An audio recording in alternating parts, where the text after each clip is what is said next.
Title और thumbnail देख के तो तुम्हें समझ में आ ही गया होगा कि आज की हमारी ये वीडियो होने वाली है top 5 unknown facts of Ben 10 Omniverse. और हाँ, ये पार्ट 2 है। पार्ट 1 में बहुत टाइम पहले ही बना चुका हूँ, जिसको अगर तुमने अभी तक नहीं देखा है तो एंड स्क्रीन में मैं लिंक दे दूंगा, तो तुम वहां से जाके देख लेना। पर उससे पहले ये वीडियो पूरी देख लो, क्योंकि यहाँ पर भी मैंने तुम्हें बेन 10 ओमनिवर्स के ऐसे ऐसे मजेदार फैक्ट्स बताए हैं जिनके बारे में तुम्हें तो क्या बहुत सारे लोगों को नहीं पता होगा। और वीडियो के एंड में मैंने एक बोनस फैक्ट भी रखा है, तो इसलिए उसे मिस नहीं करना चाहते तो वीडियो के एंड तक बने रहना। फैक्ट नंबर 1, बेन 10 ओमनिवर्स के आर्क 6 के प्लानिंग के स्टेजेस पे एग्रेगोर को भी वापस लाने का सोचा गया था, जहां पे वो रूटर्स की टीम का मेंबर होता, जहां हमें ये भी रिवील किया जाता कि एग्रेगोर भी रूटर्स के ही एक्सपेरिमेंट का हिस्सा था और उसे भी केविन की पावर्स को डुप्लीकेट करके बनाया गया था और उसकी जो भी ओस्मोसियंस और ओस्मोसियन के प्लेनेट से रिलेटेड जो भी मेमोरीज थी वो सारी की सारी बनावटी थी। और अंत में एग्रेगोर का डीएनए जो है वो ब्रेक डाउन होने लगता, जिसके चलते उसकी पूरी बॉडी धीरे धीरे मेल्ट होने लगती और आखिर में उसकी डेथ हो जाती। ऐसा हमें दिखाया जाता अगर ये एपिसोड वैसा ही बनता जैसा कि प्लान किया गया था। पर मेकर्स ने इस प्लान को ड्रॉप कर दिया, क्योंकि उन्हें लगा कि एग्रेगोर को अल्टीमेट एलियन के बाद इतनी जल्दी दोबारा ओमनिवर्स में दिखाना जरा जल्दबाजी हो जाएगी। और मैं इनका बहुत शुक्रगुजार हूँ कि इन्होंने इस प्लान को ड्रॉप कर दिया, क्योंकि पर्सनली यार मुझे एग्रेगोर बहुत ज्यादा पसंद है और मैं एग्रेगोर जैसे इतने बढ़िया विलन, इतने बढ़िया कैरेक्टर को तुरंत ही वापस आते ही मरते हुए नहीं देखना चाहता। पर इस पे आपके क्या ओपिनियन है? क्या आप एग्रेगोर को बेन 10 ओमनिवर्स में रिटर्न आता हुआ और ऐसे गंदी मौत मरता हुआ देखना चाहते? मुझे कमेंट्स में जरूर बताना। फैक्ट नंबर 2, बेन 10 ओमनिवर्स में हमें एक नए विलन से इंट्रोड्यूस किया गया था, जो कि था मैलवेयर, जो कि बेन का एक बहुत ही खतरनाक और बहुत ही इंटरेस्टिंग विलन था। लेकिन क्या तुमने एक चीज नोटिस करी कि मैलवेयर से ही सिमिलर एक और विलन हमें पहले ही दिखा दिया गया था Ben 10 generator x heroes United के क्रॉसओवर के अंदर, जिसका नाम था अल्फा। मैलवेयर और अल्फा की सिमिलैरिटीज की बात की जाए तो ये दोनों ही सेंटिएंट मशीन्स हैं, जो कि खुद को एनहेंस करते हैं दूसरी मशीन्स को एब्जॉर्ब करके, और अगर इन्हें मौका मिले तो ये अपने ही जैसे लोगों को, जैसे कि मैलवेयर गैल्वेनिक मेकामॉर्फ्स को और अल्फा ईवोज को खत्म करने में जरा भी नहीं झिझकते। ये दोनों ही अपने अपने क्रिएटर्स को फादर कहकर बुलाते हैं और उनसे मदद भी चाहते हैं खुद को ठीक करने के लिए, जिसमें से एजमत ने तो मैलवेयर की मदद करने की पूरी कोशिश की, लेकिन आगे चल के मैलवेयर की बेसब्री ही उसकी और बाकियों की मुसीबत का भी कारण बन गई। पर वहीं अल्फा के केस में उसके क्रिएटर यानी कि सीजार यानी कि जनरेटर एक्स के भाई ने अल्फा की मदद करने से पूरी तरह से ही इनकार कर दिया और उसे नल वॉइड में कैद कर दिया, ये सोचकर कि अल्फा काफी खतरनाक साबित हो सकता है। और फाइनली मैलवेयर और अल्फा के बीच में जो आखिरी सिमिलैरिटी है वो ये है कि इन दोनों ही विलन्स ने अपने अपने शो के मेन प्रोटैगनिस्ट से उनकी कोई ना कोई स्पेशल चीज को उनसे छीना है। मैलवेयर ने बेन से छीना था उसका फेवरेट एलियन फीडबैक, और अल्फा ने जनरेटर रेक्स से छीना था उसका ओमेगा नैनाइट। एनीवेज, ये दोनों ही विलन्स डिफीट हो चुके हैं, पर इनके रिटर्न को भी टीज किया गया है, जिसका मतलब ये हमें फ्यूचर में दोबारा देखने को मिल सकते हैं। एंड पर्सनली मैं तो यही चाहूंगा कि जब भी इन्हें दोबारा दिखाया जाए तो इन दोनों को एक साथ दिखाया जाए, इन दोनों का टीम अप दिखाया जाए। पर क्या आप इन दोनों विलन्स को एक साथ टीम अप करते हुए देखना चाहोगे? मुझे कमेंट्स में जरूर बताना। फैक्ट नंबर 3, स्कर्ड तो तुम सभी को पसंद होगा ही, क्योंकि स्कर्ड की वजह से ही हमें बेन 10 के अंदर एक नए तरह का फ्यूजन देखने को मिला था और बेन भी अपने किसी भी एलियन रूप में किसी दूसरे एलियन की पावर्स को भी इस्तेमाल कर पाता था स्कर्ड की मदद से, जिसको देखने में काफी मजा भी आता था। लेकिन क्या हो अगर मैं तुमसे ये कहूँ कि स्कर्ड बेन 10 का ओरिजिनल कॉन्सेप्ट था ही नहीं? क्यों चौंक गए? असल में स्कर्ड का जो कॉन्सेप्ट था, जो आइडिया था, वो बेन 10 के क्रिएटर्स को बेंडाई ने दिया था। अब जिनको नहीं पता उनको मैं बता दूं कि बेंडाई एक जापानीज कंपनी है जो कि टॉयज और वीडियो गेम्स बनाती है, और बेन 10 के टॉयज भी यही कंपनी बनाती है। एंड जब बेन 10 ओमनिवर्स चल रहा था तब उसी समय बेंडाई वालों ने बेन 10 के मेकर्स को ये सजेस्ट किया, ये आइडिया दिया कि तुम शो के अंदर एक ऐसी चीज या ऐसे कैरेक्टर को इंट्रोड्यूस करवाओ जिससे कि बेन अपने अपने एलियन फॉर्म में किसी दूसरे एलियन की पावर्स या एबिलिटीज को भी यूज कर पाए, ताकि अल्टीमेटली हम उसके अराउंड टॉयज बनाकर और भी ज्यादा प्रॉफिट कमा पाए। और इस तरह जन्म हुआ स्कर्ड का। पर पता नहीं क्यों, फॉर सम रीजन बंडाई वालों ने कभी स्कर्ड वाले इन टॉयज को बनाया ही नहीं, कभी इन्हें रिलीज ही नहीं किया। फैक्ट नंबर 4, बेन 10 ओमनिवर्स के अंदर हमें काफी सारे एलियंस दिखाए गए थे। मतलब क्लासिक से लेके अल्टीमेट एलियन तक के हमें ऑलमोस्ट सारे के सारे एलियंस दिखाए गए। ओमनिवर्स के भी कई सारे नए ओरिजिनल एलियंस हमें दिखाए गए। और सिर्फ इतना ही नहीं, बेन 10 क्रू का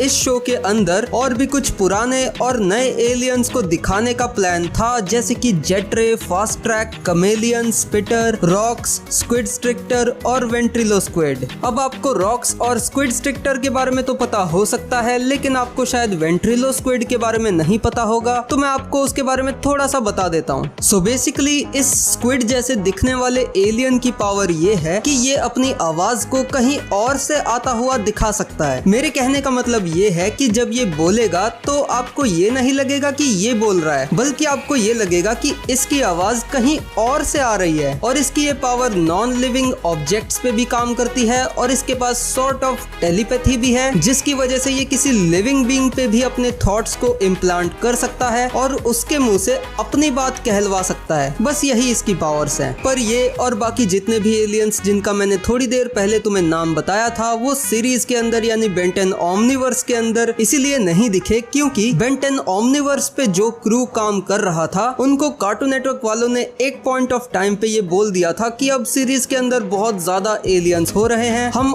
ऑलरेडी ही काफी सारे एलियंस को फीचर कर चुके हैं, तो अब बेहतर होगा कि अब तुम और एलियंस को इंट्रोड्यूस करने की बजाय जितने एलियंस अभी तक हमने दिखा दिए हैं सिर्फ उन्हीं पे फोकस करो। एंड यही वो वजह थी कि क्यों हमें ये सारे एलियंस बेन 10 ओमनिवर्स में देखने को नहीं मिले। फैक्ट नंबर 5, अगर तुमने कभी बेन 10 के टॉय कमर्शियल्स देखे हैं तो तुम्हें पता होगा कि वहाँ पे बेन 10 के कितने अलग अलग तरह के टॉयज दिखाए जाते हैं। मतलब काफी फन और काफी क्रिएटिव तरह के टॉयज भी हमें देखने को मिलते हैं इन कमर्शियल्स में। फॉर एग्जांपल बेन 10 के ट्रांसफॉर्मर्स टॉयज, जैसे कि ग्रे मैटर को ट्रांसफॉर्म करके तुम बाइनोकुलर्स बना सकते हो, ब्लिट्जवुल्फर को ट्रांसफॉर्म करके एक मेगाफोन बना सकते हो, बेन 10 एलियन वॉइस चेंजर और ऐसे ही और भी कई सारे अमेजिंग क्रिएटिव बेन 10 टॉयज, जिनको ऑब्वियसली सिर्फ और सिर्फ बेन 10 की टॉय लाइंस के लिए ही एक्सक्लूसिव रखा गया था और इन्हें कभी भी बेन 10 की सीरीज के अंदर इनकॉर्पोरेट करने का नहीं सोचा गया। लेकिन बेन 10 ओमनिवर्स का क्रू थोड़ा सा डिफरेंट था। उन्होंने इनमें से कुछ टॉयज को ना सिर्फ सीरीज के अंदर इनकॉर्पोरेट करने का सोचा, बल्कि उन्होंने करके भी दिखाया, और वो भी बहुत खूबसूरती से। बेन 10 क्लासिक के दौरान बेंडाई, जो कि बेन 10 के टॉयज बनाती है, जैसा कि मैंने तुम्हें बताया था, उन्होंने बेन 10 के एलियंस के लिए कुछ ऐसे special alien creature toy rides बनाए थे, जो कि अभी तुम स्क्रीन पे देख सकते हो। मतलब 4 आर्म्स के लिए अलग, हीट ब्लास्ट के लिए अलग, ग्रे मैटर के लिए अलग। बट ऑब्वियसली ये सिर्फ और सिर्फ टॉयज में ही बनाए गए थे। इन्हें कभी भी क्लासिक सीरीज के अंदर इंटीग्रेट नहीं किया गया, उन्हें कभी भी नहीं दिखाया गया क्लासिक सीरीज में। बट गेस व्हाट,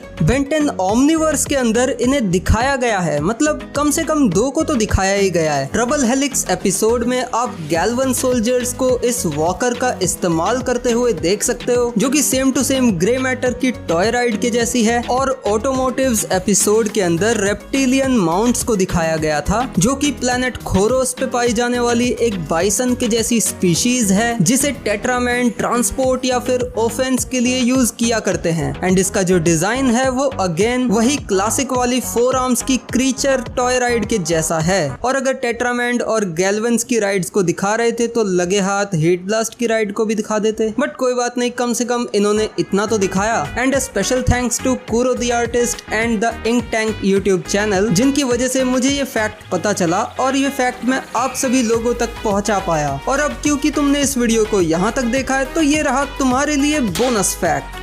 आपने ये जरूर नोटिस किया होगा कि बेन 10 ओमनिवर्स के सीजन 5 के कुछ एपिसोड्स की ओपनिंग थोड़ी सी अलग थी। और अलग से मेरा मतलब ये है कि वो थी तो बेन 10 ओमनिवर्स की ही ओपनिंग, पर थोड़ी सी मॉडिफाइड थी, डार्क थीम में थी, और उसके एंड में बेन 10 ओमनिवर्स गैलेक्टिक मॉन्स्टर्स लिखा हुआ आता था। पर भला ऐसा था क्यों? ऐसा हमने पहले तो कभी होते हुए नहीं देखा। बेन 10 की पिछली किसी भी सीरीज की ओपनिंग का ऐसा मॉडिफाइड वर्जन हमने पहले तो कभी नहीं देखा। और और इवन बेन 10 ओमनीवर्स की भी ओपनिंग कई बार चेंज हुई है, मतलब थोड़े बहुत छोटे मोटे चेंजेस होते रहते थे, लेकिन इतना बड़ा चेंज की पूरी थीम का टोन ही बदल जाए और बेन 10 ओमनीवर्स के साथ साथ कुछ और भी लिखा हुआ आए, ये पहली बार था। और ये स्पेशल ओपनिंग बेन 10 ओमनीवर्स के सीजन 5 के कुछ गिने चुने एपिसोड्स के लिए ही बनाई गई थी, क्योंकि वो एपिसोड्स हैलोवीन स्पेशल एपिसोड्स थे, तो इसलिए स्पेशली उनके लिए बेन 10 ओमनीवर्स की ये हैलोवीन थीम तैयार की गई और इसका नाम रखा गया गैलेक्टिक मॉन्स्टर्स। और बाद में इसी नाम से बेन 10 ओमनीवर्स की एक डीवीडी भी रिलीज की गई, जिसमें यही सारे हैलोवीन स्पेशल एपिसोड्स थे। और वो कौन से एपिसोड्स थे ये तुम अभी अपनी स्क्रीन पर देख सकते हो। बाय द वे बेन 10 की और भी कई सारी डीवीडी रिलीज की गई थी अलग अलग नामों से, जिसमें कई सारे बेन 10 के एपिसोड्स का कलेक्शन हुआ करता था।